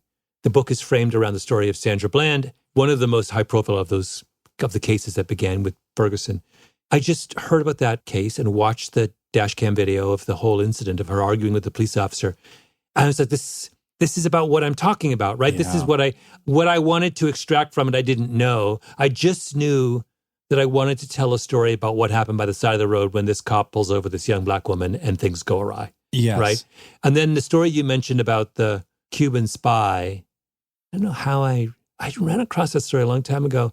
There was just something about it that was so awesome, kind of unbelievable that this woman was at the highest levels of the American intelligence establishment. Dating a, an FBI agent. And she's a spy the whole time for Castro and nobody knows. And she has a fucking Shakespearean quote at her desk, basically saying, I'm a double agent. I'm a double agent. But and then I began to realize, it's sort of the same story. It's about our inability to comprehend strangers. So in that case, you were aware of it and you're like, this has some significance somewhere. Right. And the more pieces I start adding, the more stories I see, they fit. And I can tell a series. So what I wanted to do is just to tell. Do you have a wall? Do you write it like you would write a college paper? Is there like a whiteboard? How are you managing these stories? Chapters, different chapters. Sometimes I'm not sure where they go, and I assemble them over time. But I'm go back and revisit, and rewrite. But they kind of fall together, like the Montezuma stories out at the very end. Okay. When a friend of mine read the book and just said, "Well, where does this begin? What is the first great talking to strangers story?" And of course, the first great talking to strangers story is Cortez meeting Montezuma in Mexico. In a nutshell, Monica, he points out that if you look at the wars that happened in the 1300s, 1400s, it's largely neighbors fighting neighbors. Mm-hmm. And then all of a sudden you have this... Cortez, a Spaniard, first Westerner to go to Mexico, meets the Aztec king, and they have this conversation, and they have no idea... They're working through so many layers of translators. Right. They have no idea what they're saying, and they completely misunderstand each other. Cortez gets Montezuma 100% wrong. Wow. And it ends in one of the great tragedies. Genocides. Wow. Now, do you get the same, I sense that you get the same level of frustration when you see a problem presented to the public in the two options, you recognize immediately that's not getting to the source of this problem. And we're going to expend money, time, resources chasing two avenues that are not far enough upstream to fix this problem. I find that uniquely maddening when I observe problems being... So here's one that I've been thinking about, and I might do an episode of Revisionist History on it. So my brother is a elementary school principal in Canada, Ontario. And every year he goes down to the big international principals conference. It's all over North America. And he always comes back and he says, it's so weird. You go to these conferences and he's like, there's all of these sessions for principals on teacher retention, on the great problem of trying to keep teachers in the workforce because they all leave. He's like, my brother is almost 60, principal for like 30 years, whatever. He's like, I've only had one teacher quit on me my entire time, and they came back the next year. So he's like, I don't understand a system where... How do you have a profession as revered as teaching that everybody who once they start wants to leave? He says the answer is really simple. In Canada, they don't do that because we pay them properly and we value them. Right. He's like, what? This isn't a huge mystery. Why do you guys spend so much time agonizing over the problem of teacher retention when all you have to do is take a step back, pick them properly and pay them properly? Like, because we don't want to make it a job people would compete for. Exactly. He has people lined up outside the door to be teachers. Yeah. It's just a different, it's Canada. It's not like another planet. It's like just up there. Yeah. And they have kind of managed to conceive of this problem in a very different way. And we're still struggling, decades later with, doing everything but pay people enough to want to stay in the job. Right. It's so obvious. It's obvious. Can I throw one at you? Because this is one that bumped for me recently. This thing cycled through my liberal silo that I live in and move around through, and I'm married to a fellow liberal, right? And she forwarded me this thing and said, isn't this disturbing? And it was a story from a photojournalist who started working in New York. And early in their career, they were taking pictures of Black people who had either been killed or crime scene stuff. And then the editor, I think of the Times, they said, a friend said, look, stop taking pictures of Black people. That's never going to, at best, it'll make the 5th page of a newspaper. So that's clearly well documented, and I have no issue with that. But the conclusion of this was, look how racist the paper is. And my thought was, let's also think that this may be more a problem of empathy. The readership of the New York Times is predominantly white. People identify with people that look like them on the front page. And if they don't see someone that looks like them, they might not buy the paper. I don't know that we hung the issue on the right problem. I mean, clearly, let me just say, I think it goes without saying, it's absurd that Black people's lives shouldn't make the front page. That's clearly a problem we need to fix and address. My issue is just, how do we fix it and address it? If we just say, hey, this is racist, stop being racist, will that result? Yeah. Will we get the result we want? I'm more concerned about the danger of every time African Americans are represented in the media, it is in the context of some criminal event. Right. Like the percentage of African Americans who are criminals is tiny, right? Most Black people are as solid as citizens as anyone else. Yeah. And yet the way that they are, if you were a Martian coming down and all you did was watch the news and movies and the newspapers, you would think that the criminal population of this country was entirely Black and Hispanic, right? That concerns me more. So maybe if they're replacing these dark pictures with a more balanced portrayal of Black people's lives, then I'm all in favor of it. A little restraint on the subject of associating Black people exclusively with criminality is, I think of this as the image of young Black men been so polluted by this kind of selective media attention that they're just everyone's just assuming these kids are thugs. They have to deal with this stereotype as young Black men every day, and it must be so corrosive to be someone who is a professional architect, and then you step out of the office and all of a sudden people consider you as like that. I don't know. Have you read Whistling Vivaldi or heard of that book? There's a book about race relations in America. It's called Whistling Vivaldi, and it starts with a kid leaving maybe like Columbia or something, a kid in school, and he realized when he was walking down the streets going home at night, and he's a kid, he's wearing a hoodie like any 18-year-old is, that people would cross to the other side of the street, keep their distance from him. So he started whistling Vivaldi. That's so amazing. And no one crossed. Like once they placed him in a different realm, then they felt at ease. It's so fascinating. He's the same person the whole time. Yeah. It's really interesting. Oh, that is really interesting. That is. Okay. Bear with me. I've never read questions. This is very impressive. You have me a titter. Serious homework was done before. I fucking love you. It's rare that I worship people, but you are in a small, it's you and Jay-Z and who else? Bill Murray. Okay. What is your goal for this book? One of the things I thought of while listening was, man, our communication is so subjective. It's so steeped in cultural cues that minimally we should hope to recognize that other people are communicating with us through tons of layers. Is the goal to ultimately be patient and sympathetic to other people? Is that part of it? That's the whole thing. That's the whole thing. I mean, the whole idea of talking to strangers is that when you talk to a stranger, as I say in the end, be cautious and be humble. Don't be in a hurry. Chances are you are getting that person wrong. You are attending to the wrong cues. You don't understand the context in which they are speaking to you. I could go on and on and on. Yeah. Just give yourself a chance to revisit that set of impressions on that person. Yeah. I think it's also helpful to recognize, like, you're as absurd to them as they are to you. Like, there's an equal amount always in both directions of kind of miscommunication and probably mostly good faith, but gone sideways. I kept reading it going like, I'm sympathetic to everybody in the story. Like no one has the all-knowing sphere in their hand. We're all as equally confused generally. Yeah. Yeah. Monica, where's your list of questions? Do you? Oopsies. Do you think it's possible for people to really overcome their collection of biases that we accumulate over time? Like in those seconds you have with the stranger? No. I mean, I think there are some people who are better at it than others. That's obvious, but that's true of everything that we do. Yeah. The problem is it's impossible to accumulate all of the necessary information in that period of time. So if I'm talking to you right now and you look profoundly uncomfortable, that is either because I'm making you uncomfortable or you're uncomfortable for some reason that I don't know. Right. That I may never know and that you don't want to tell me, or that is deeply personal, and I have no way of knowing which. Right? And there's a vast difference.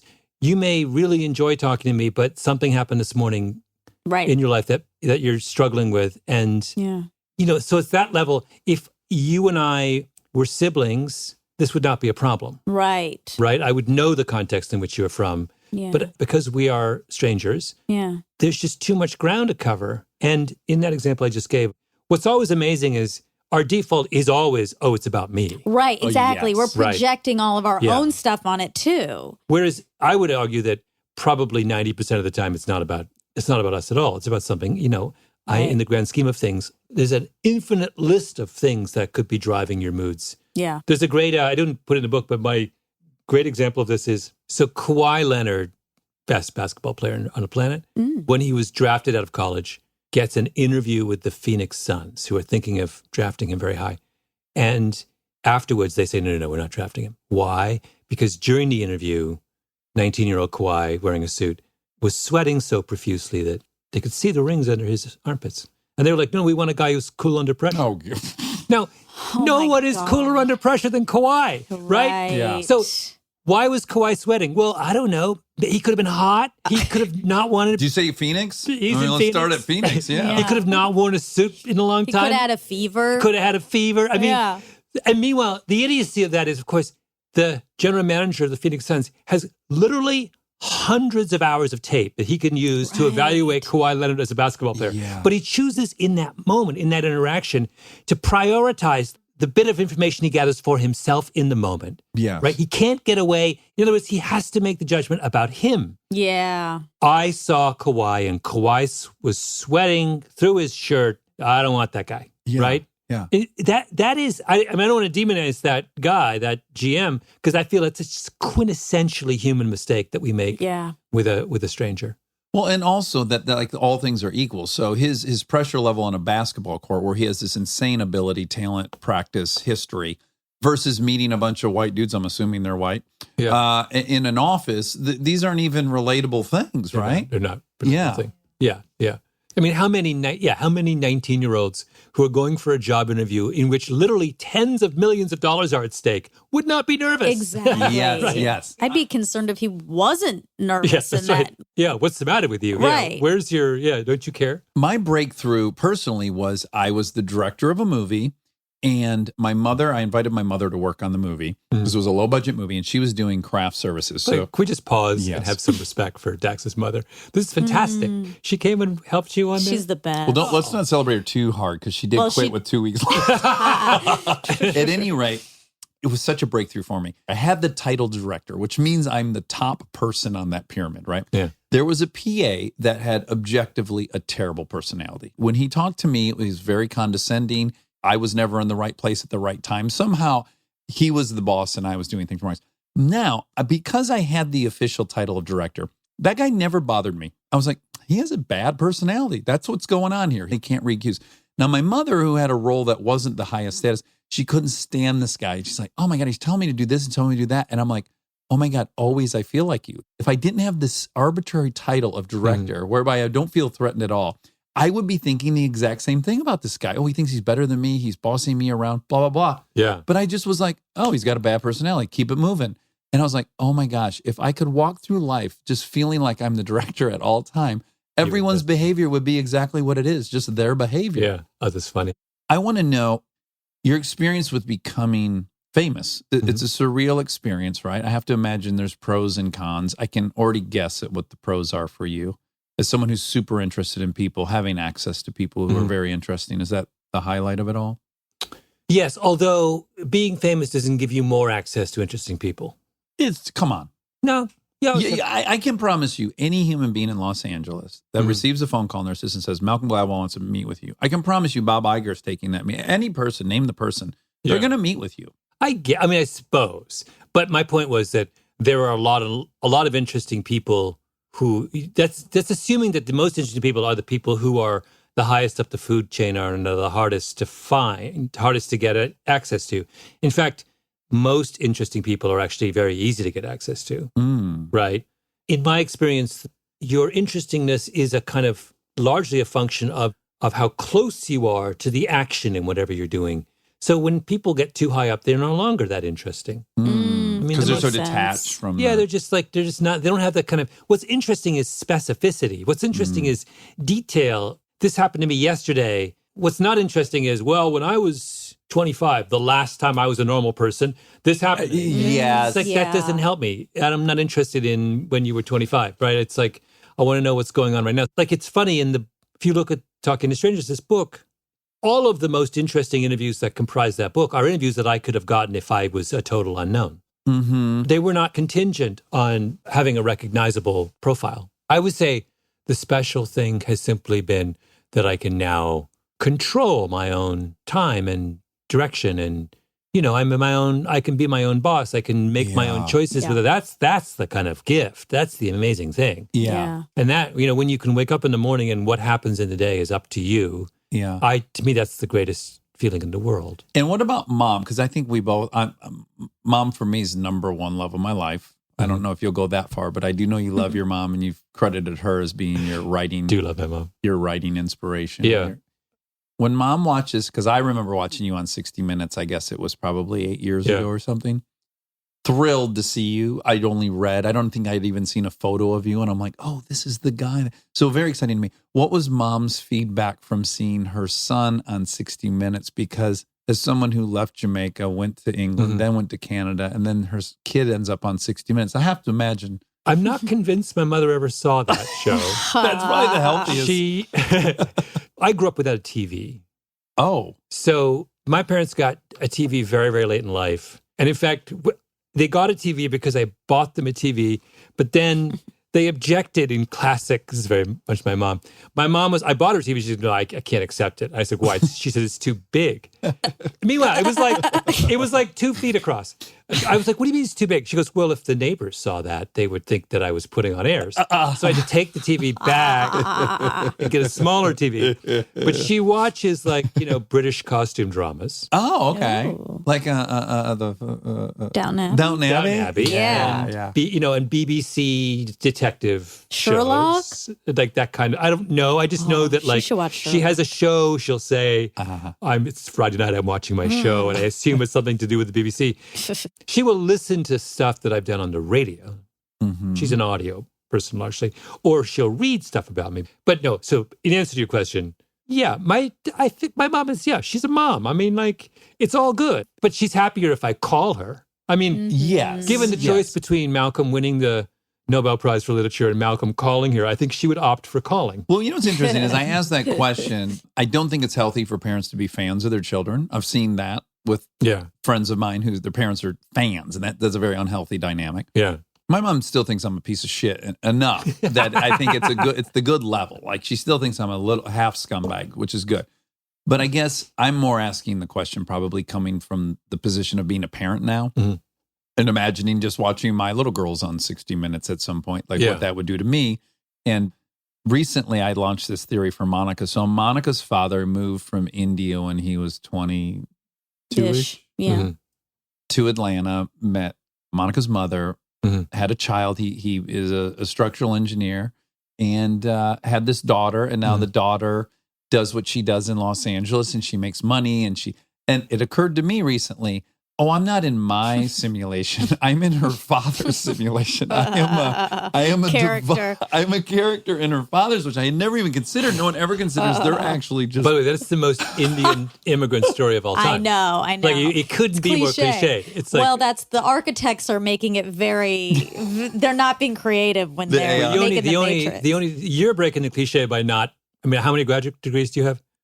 0. Zero. Okay, right there. Yeah. So right there. Yeah. You're not in. Do you planning on going to medical school at all? Or, no. Don't rule no it out. plans Don't of rule it that. out. That's true. Don't rule it out. Don't rule it out. Yeah. But everything else about that is kind of Yeah. fantastic. We had my dad had an unbroken string because he was a math professor at the University of Waterloo in Canada, Yeah. which is an unbroken string of Indian grad students from like 1969 to like probably the mid 90s. I think he had like 2 non-Indians. Wow. Oh, It was just one after the other. Yes. I grew up with us on Friday nights going to his graduate students for dinner and I lived growing up in this oddly Indian immigrant world. Whoa. Because I was That's in so I was in the fascinating. world of math graduate students at a math university, right? Sort of hilarious. Yeah, I mean, I think that would have wanted me to do something predictable, but only because of the security element of The that. financial Only because security, A plus B equals C there. Yeah. But I think they're so much happier now that like things are working out and it's this weird other path that's not predictable. Like I think they would pick this now knowing that it all worked out. But Yeah. before it was scary. Well, it was for your parents' generation, there was really no alternative. The predictable path was the only path. The only path. Yeah, Exactly. Yeah, that was that's the interesting. Yeah. You have the freedom of Oh, one yeah. generation's removed from that kind of Yeah. pressure. Well, Malcolm, I love you. I hope there will be some reason on revisionist history that you need a mid-level comedian's point of view on something. I Call do. yourself a mid-level. No, I'm objectively on mid-level, and which is a great lifestyle. I'm not complaining, but I do hope that I'll be called upon someday. I'm always at your disposal should you ever need. That's Or how very about sweet of even you do a story about guys married to very famous women who make more money than him. That's a very unique experience that I've had a front row seat to. So just I'm throwing it all out there. All right. Anytime you call, I'm at your disposal. Your book is phenomenal. Oh, It's so good. Listen to it. listen to it. Listen to Yeah. it. And you, Malcolm, are very good at reading your own writing. So some people, it's varying levels of execution Yeah. on that. Yeah. But you do a very good job of reading. And that's all. Thank you so much for Come your time. back. Thank you. Come Yeah. back and hang out. Thank with you. us. When you write another This book. was really fun. Okay. And again, Monica's at your disposal too. Yeah, I'm here. Not Robbie Rob. Thank you so much. And now my favorite part of the show, the fact check with my soulmate, Monica Padman. You know what song I heard on the truck ride to set?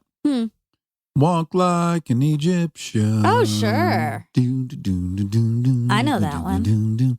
And you know, when that came out, I remember, I don't know what I was, maybe 13-ish. Mm-hmm. I was like, sure. This is a song about walking like an Egyptian. Yeah. That's what this song's about. Yeah. And that's a totally normal subject matter for a song. Yeah. And then I got curious about the other lyrics. And the lyrics really are all over the place. They cover a lot of territory. Do they?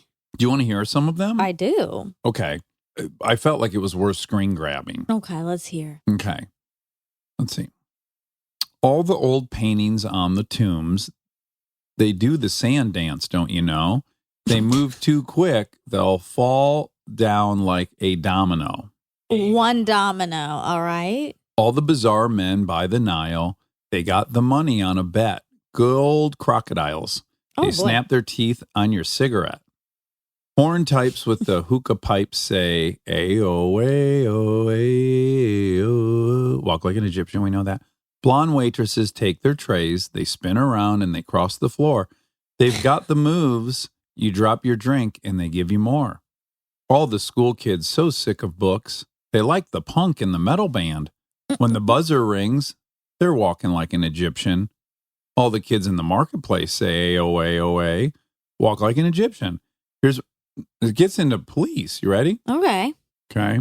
If you want to find all the cops, they're hanging out in the donut shop. They sing and dance, spin the clubs, cruise down the block. All the Japanese with their yen, the party boys call the Kremlin, and the Chinese know, oh. Wow. Yeah, just kind of touching in on That's- all the different groups of police, children, Chinese. Sounds like maybe a kid wrote that song.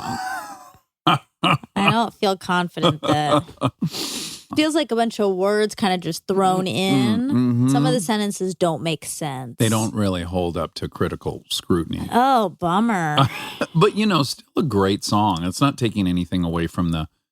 Who are they? Who knows? No, I do. The Property Brothers? No, the authors of this tune. I know. I don't know who it is. The Bangles.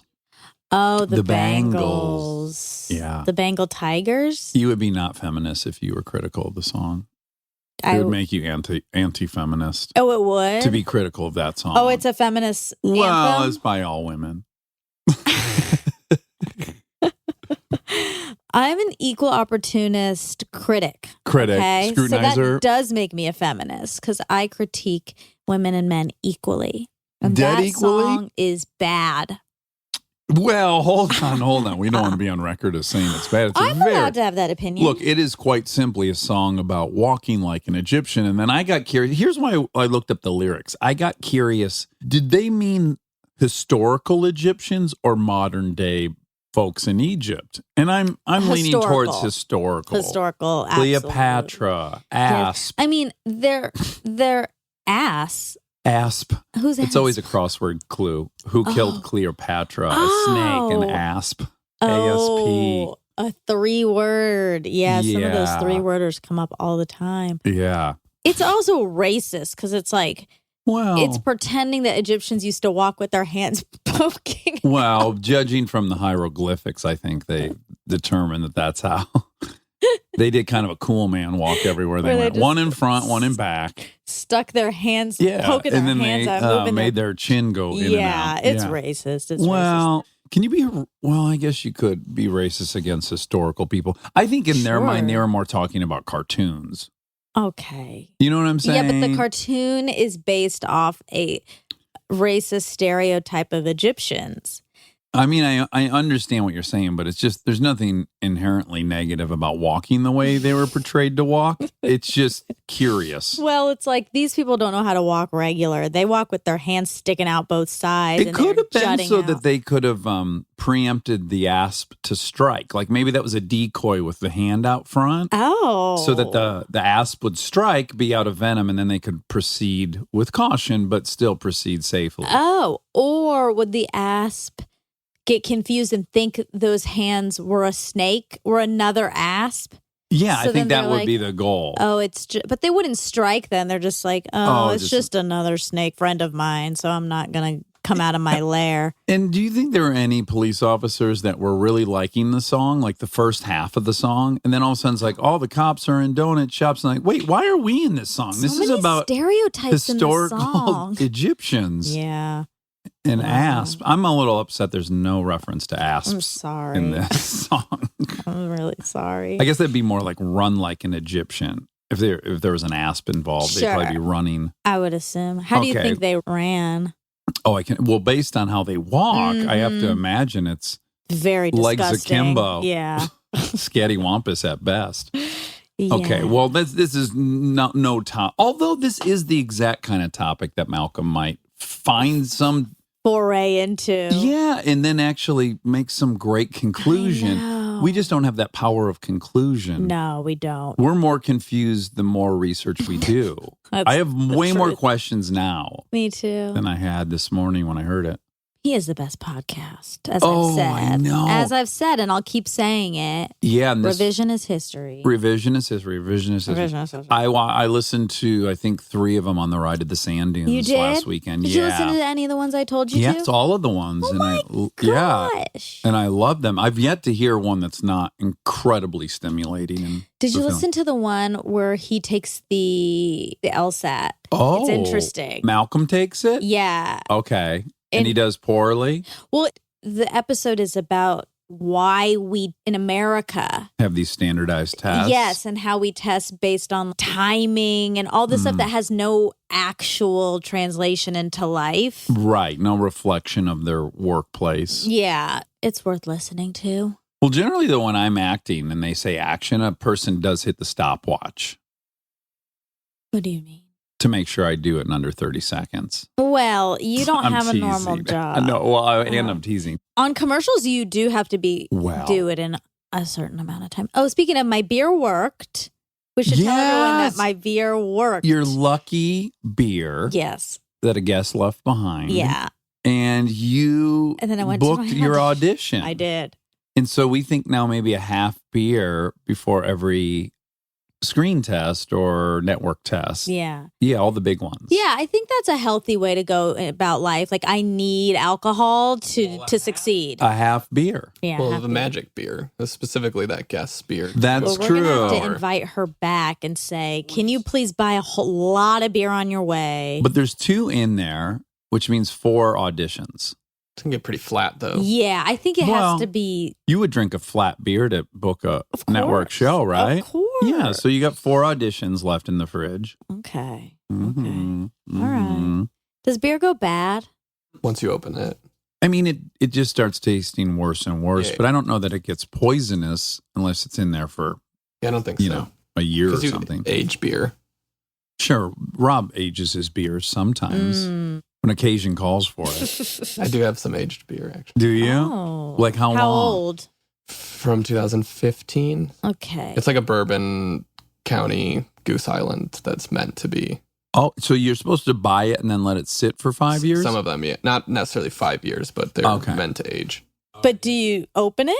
Eventually, yeah. No, I mean, you didn't open it and set it in the no. fridge and let it age. Oh, let it air out. Yeah, air out for 5 years. No. No, then they're stouts too, so they're thicker. It's a really robust Stout. beer. And is the alcohol content going up as it ages? It's like 14% already. Oh, wow. So you might get it up to like 20. Maybe. I probably shouldn't have one of those beers before an audition. No, I think show. Oh, I should. I think show. You think so? Okay, I will. Okay, good. Well, congratulations. Thanks And you, so much. someone talking on a megaphone or I something? hear something, yeah. outside. Well, everyone, we're on another field trip today. That's why there's some sounds. Fourth field trip here? Um, I feel like it must Probably. be about the fourth field trip. yeah, something like Yeah. that. Anyway, Malcolm was a delight. Oh, my goodness. It was so exciting to have him. Mm. And then you were attracted to him. I was. I had only seen him on 60 Minutes. Sure. And then in real life, I found that he had a real devilish sparkle in his eye. He would like look out the side of his eye at you. Side eye. He would side eye you in a very, well, and not you, but just anyone, I'm saying. Yeah. And it was very flirty. Yeah. And I'm not saying that he was inappropriate or that he No, was flirty. He was but definitely not. he had very inappropriate. playful eyes, very flirty eyes. Uh-huh. And I left the interview going, I bet a lot of women love Malcolm. Yeah. Yeah. He has got a real smooth confidence and real flirty, playful eyes. Just sexy. That's all I wanted to say Yeah. about him. And again, you might think, why are you talking about how sexy he is? He's an intellectual and he's got a lot of... But again, this is what I would want him to think about me. Well, I hope he thinks I was sexy. Okay. Do you think he did? Yes, I Okay, do. okay. Okay. God. Okay. No, I think everyone already knows he's so smart and interesting and thoughtful and curious. Mhm. Everyone already knows those things. So you are attempting to display something maybe people don't know. I'm rounding out people's perception of him by Yeah. saying he's very, very attractive Yeah. and flirty Yeah. and playful And with his his eyes. Yeah, yeah.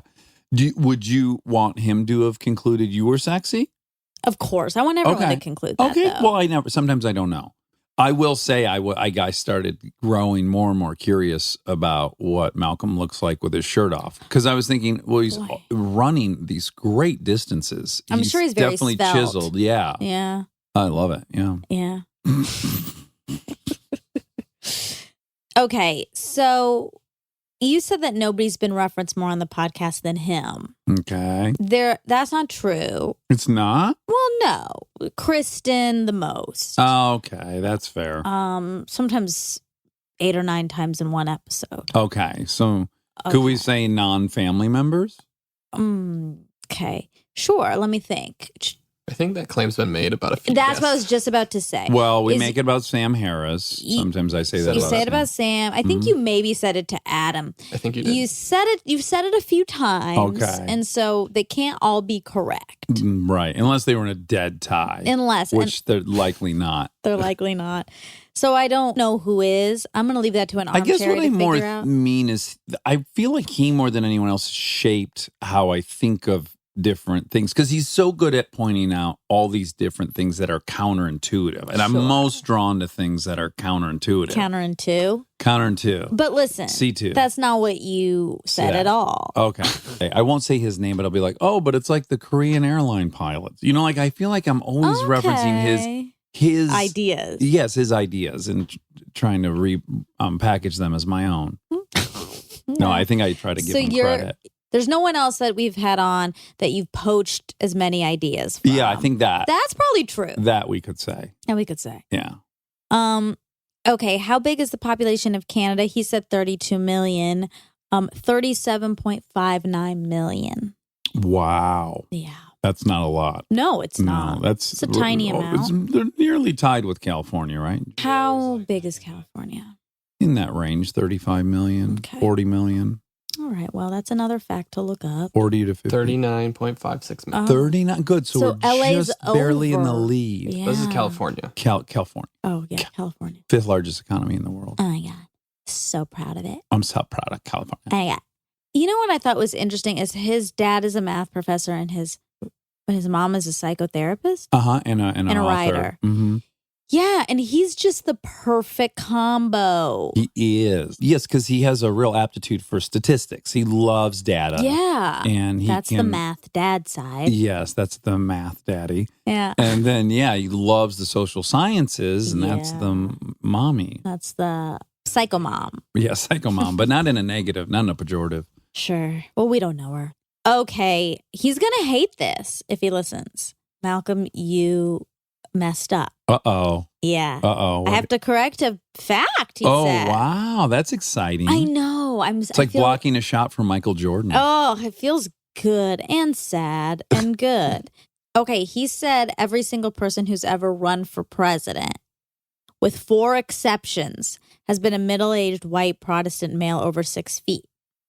And he said Jimmy Carter was short, Kennedy was Catholic, Obama was black, and Hillary was a woman.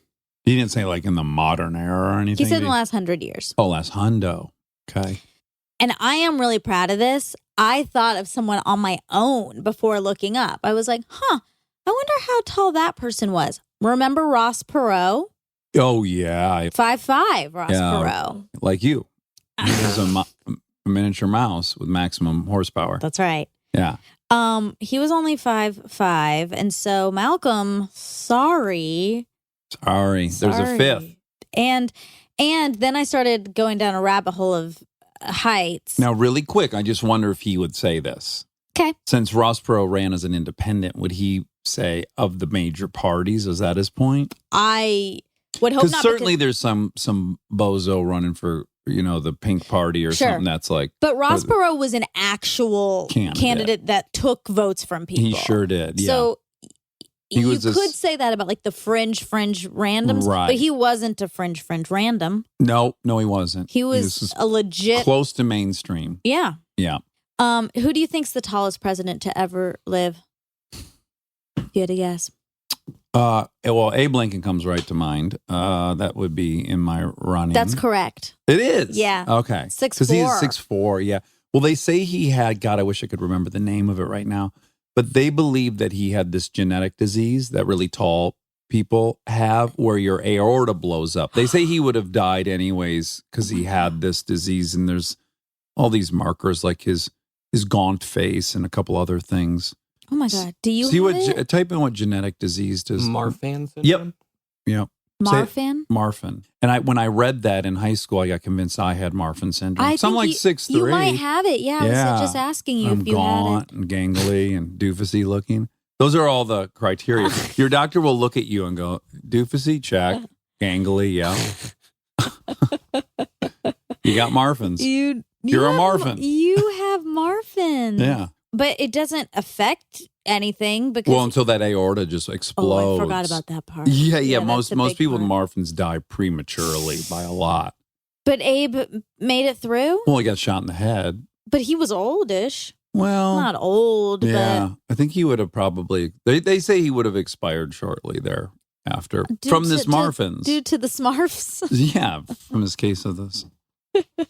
Wow. Hillary was on Stern. She was on last week. He asked her what was the best president ever, Oh, and she immediately said Abraham Lincoln, Oh. and he said not George Washington. She said, well, he would be second, but definitely Abraham Lincoln. If you just look at what kind of conviction and fortitude Character. it took to make the decisions he had to make, which would Yeah. ultimately ripped the country in half. yeah, for the good. Yeah, A greater yeah. good. Yeah. Wow. Yeah. Marfans actually may make you have exceptional character. Conviction. Yeah. Probably.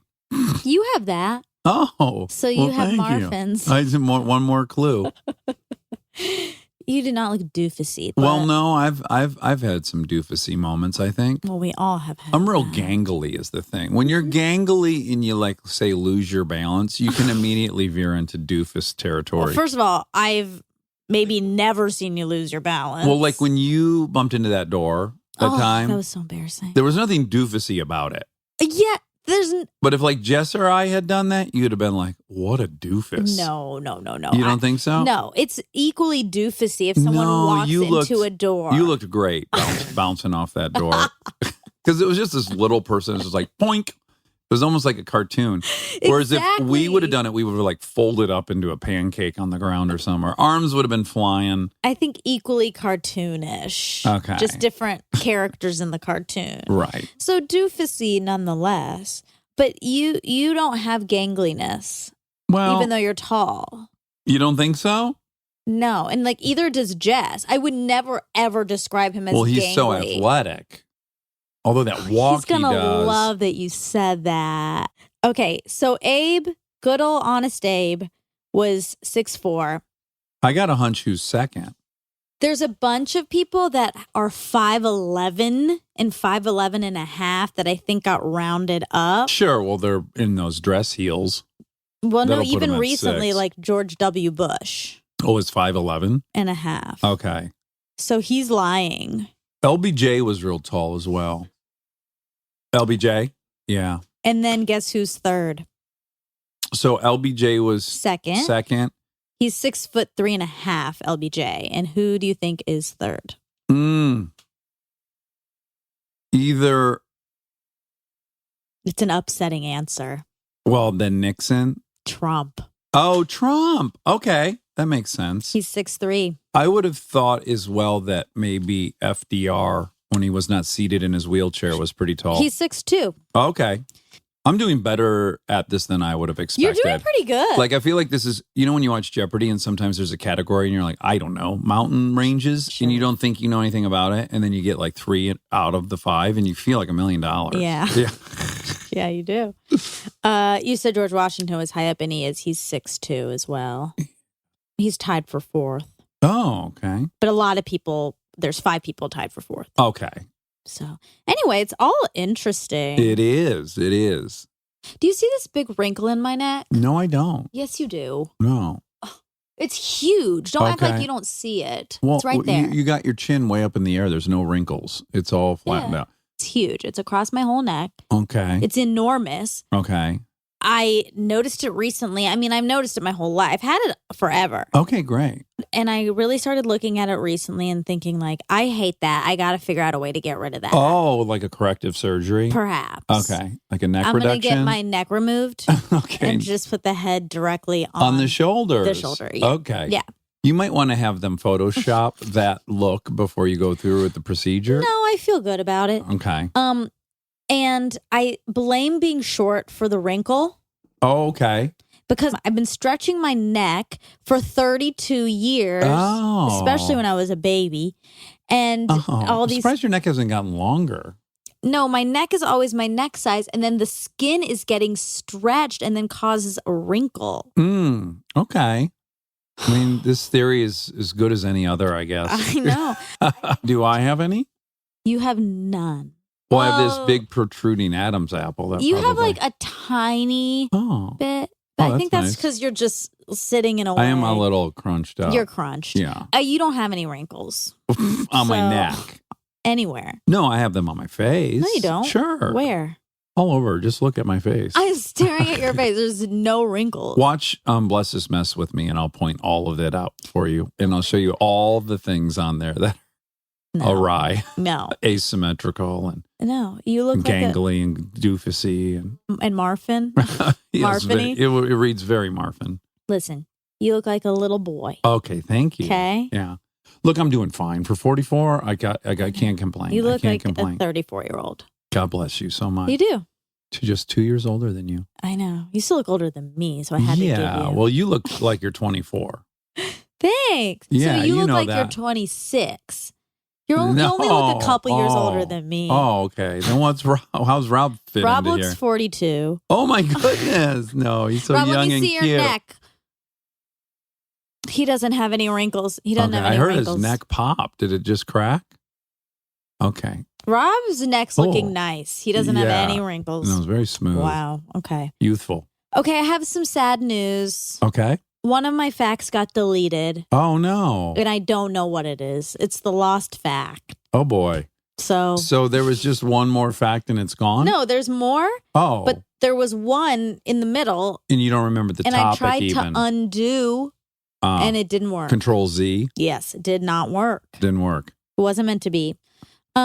Percentage of people who do sports in high school who end up making a career out of it is 0.001 is what Malcolm said. And then the statistic is fewer than 2% of NCAA student athletes go on to be professional athletes. Like in college. Yeah. Yeah. So I guess that's not even Right. And then how many in high school didn't even make it How to could college? I guess they can't even really test that. I mean, they could, but they'd have to check every single student athlete. Well, no, I think it'd be very simple. They would Why? they'd take the total number of student athletes, which would be easy to get, and then they'd take the Ish. total number of career positions in professional sports. And they But- just go, "Oh, it's 300 to 1."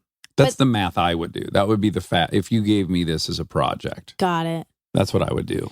But what about like student athletes is such a range. Mm-hmm. You could be on varsity JV, or you could be on JV. freshman. Freshman. Like, Yeah. get over it. You're not a student athlete if you're just on freshman. no, if you're listening and you're a freshman, stick with it. You could beat the odds. Well, yeah, sure. You beat the odds. I beat the odds. I didn't beat the odds. I Yes, didn't you're employed as a entertainer. That's almost impossible. Okay, but I'm not a professional cheerleader. Well, or are you? How are we defining cheerleader? I was thinking about that on the drive here. I was thinking about some of the stuff I used to do. With your body? Yeah, in cheerleading. And how I would just never, ever do that now. Even attempt to do it.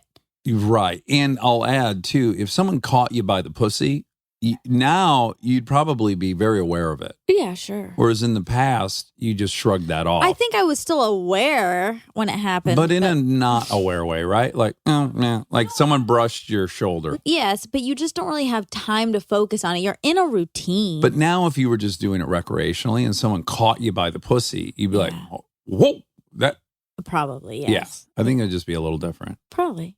Yeah. And especially the anus. If they caught you by the anus, I think it'd really wake you up now. Well, Whereas sometimes you do. It's part of it. Like, oh, that's intentional sometimes to Yeah. catch them by the anus? Well- No, the butt cheeks.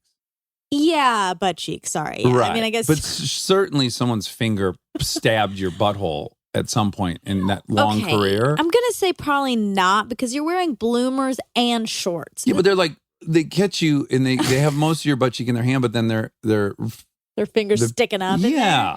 And they just poke it. It's not like they insert it. It's just like a quick blow to Okay, the yes, that probably happened. right. Yeah. And then you were like, whatever. You don't even like, I don't want Eh. it'd be offensive to even talk about it. You know what I'm saying? Like, Oh, sure. I what a would waste never of have time. talked about it. Yeah. well, not even out of embarrassment, just like get over it. No, I know. That's what Yeah. I'm saying. No one. Why would you bring that up?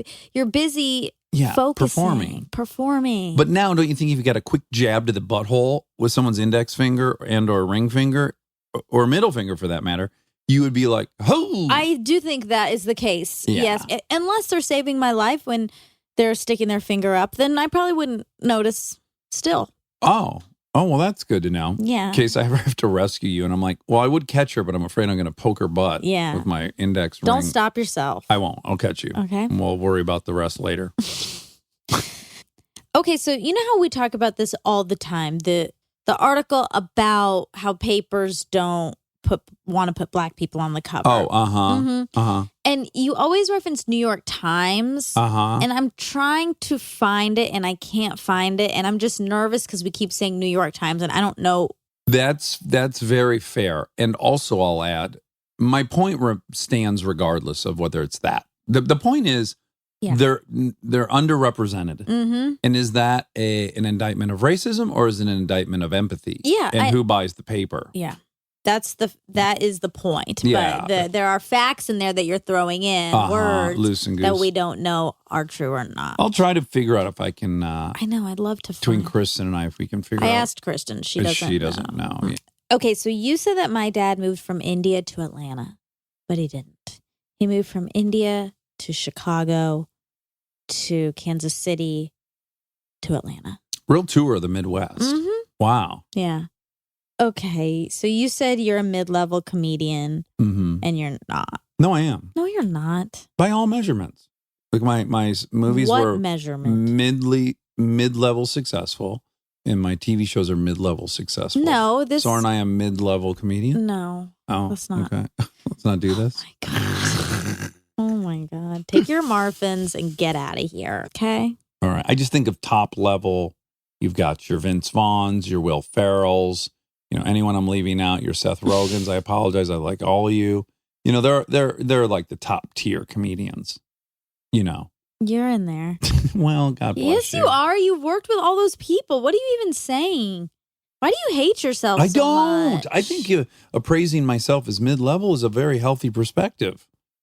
I'm like Robert Ory Oh, boy. in the NBA. I'm like Bob Ory. If you're in the NBA, you're not mid-level. Robert Ory is not a mid-level basketball player. Would you agree? Well, not nationally speaking, but in the NBA, he's upper mid-level. I think if you are in the NBA, Mm-hmm. you're already the top level. Then I guess within that, if you want to rank, you could. Okay. But that's equivalent to what's happening here. Okay. Well, then I agree with that argument. Yeah.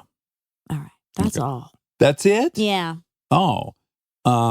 Okay. Well, my God, Malcolm Gladwell. Oh, Birthday came early for me. I know. Been wanting him since day one. I know. Thank you, Adam Grant, for connecting Thank you, us. Adam. You beautiful son of a gun. Thank you.